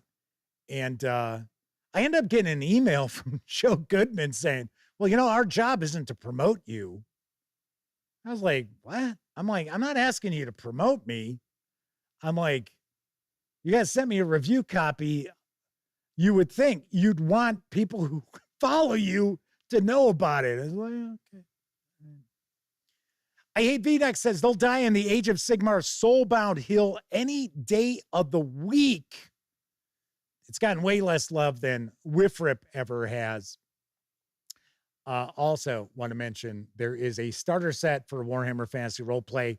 That is where this adventure book comes from, and it is one of my absolute favorites of these starter sets out there. There's a Tales of the Valiant starter set. It is from Steamforged Games, which I no longer share news from because they wouldn't send me a copy of the starter set for Tales of the Valiant. Which Cobalt Press thought was really weird, but I was like, okay. So that is supposed to be coming out. But W. Forge says people need to talk more about Legendary Journeys. Yeah. I've never, well, I mean, I know it's long out of print. It was Gary Gygax. That wasn't his last game that he did. I mean, he did not work on Castles and Crusades, but he did do some adventures for Troll Lord Games. I think Troll Lord Games was the last company that he had worked with. So I hate VNex. As far as your Soulbound comment, I don't do the Soulbound reviews. So Sammy does written reviews of the Soulbound stuff, and she originally was kind of like, "Oh, come on, it's a Warhammer game." I don't know. I was like, "Oh, take a peek," and she was like really pleasantly surprised. So she has actually positively reviewed everything I have sent her way for Age of Sigmar Soulbound. I didn't include it simply because I don't have any experience with it. So that's it. So who picked up? Oh, Pete Strakowicz says they picked up the Purple Planet hardcover at Barnes & Noble. Nice. Very, very cool. Very nice. So what about some Cyborg Commando love? Probably one of the absolute worst reviewed role-playing games ever. All right. So extra supersized show tonight. So I'm going to wrap it up. Yes. If you're watching live, thank you very much. If you watched live and took part in chat, tip of the cap to you. Much appreciated, because not only are you keeping me company, you're keeping each other company, especially when I'm reading the news or flipping on through stuff like I did tonight. So thank you kindly for that. Of course, I know a lot of folks out there, they don't have an opportunity to watch live. Doesn't matter if you're watching live or on Memorex. Thank you very much for taking time out to watch any of the over 2,200 videos here on the Gaming Gang channel. Yay. I think tomorrow night we'll just do a tabletop gaming episode. And then if people want to toss out questions or want to discuss a topic, we certainly can do that. So this is what I'm kind of thinking. What I might do is have one episode a week where we have a topic. So like tonight, another episode a week where we're just doing news and we're just talking about what's going on in the, industry, in the hobby. And then maybe I'll do one show a week where we do a first look. I think that might make for a good, and it won't always be the same thing. So it won't be like, oh, Tuesday nights are first look nights. So we're not going to do that. So, but yeah, that's why I'm kicking around. I am kicking around that. I would have done that with more prepared, but I want to start dipping into it and actually have a review for it out kind of ASAP. So we shall see. All right. Anyway, once again, if you would like to support the Gaming Gang, we do have a Patreon. You'll find the link to that in the show notes. And of course, be sure to hang with the gang over on our Discord server, where you will also find the invite link in the show notes. If you like the video, by all means, please give it a quick thumbs up. Subscribe to the Gaming Gang channel if you haven't already. And if you do subscribe, don't forget, ring that bell, because it'll not only let you know when I share the latest episode of The Dispatch, which streams Tuesday, Wednesday, and Thursday evenings right here on YouTube at 7 p.m. Central. I'll also let you know when I share other videos, such as my very recent review of the Pendragon Game Master's Handbook from Chaosium Inc. Oh, before I wrap up, I should mention Age of Vikings and the new Call of Cthulhu book that takes place in 1980s Japan are going to be heading my way very soon. Yay. I know we were kind of curious about the Age of Vikings when I shared a news piece about it. So yes, we are going to get an opportunity to take a look at that. So very, very nice. All right, everybody, enjoy the rest of your morning, afternoon, evening, whatever time of day it is in your neck of the woods. I'll be back tomorrow. And once again, I'm Jeff McAleer. Until I see you next time, or like I always say, I certainly hope all of you get to enjoy plenty of great gaming with your gang